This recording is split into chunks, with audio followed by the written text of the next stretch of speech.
Have you accidentally deleted or recently deleted photos on your iPhone? Want to get back and save to your iPhone Photos app? Here's how to get it. I am Carly, and let's get started. Ensure you can recover deleted photos and videos in the last 30 days. First, launch the Photos app on your iPhone. Swipe to the end of the screen, under the Utilities section, and see the Recently Deleted Album option. Tap on it and verify with Face ID using the View Album option. Now, select the photos and videos you want to recover. Tap on the Select option from the top, and select single or multiple media files at once.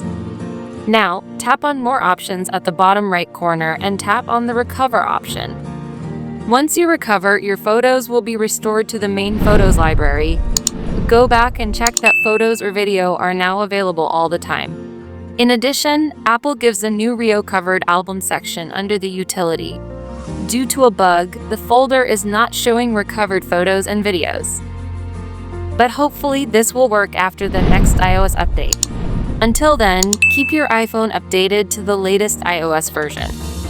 I hope you found this video helpful. Don't miss to like, share, and subscribe for more upcoming videos.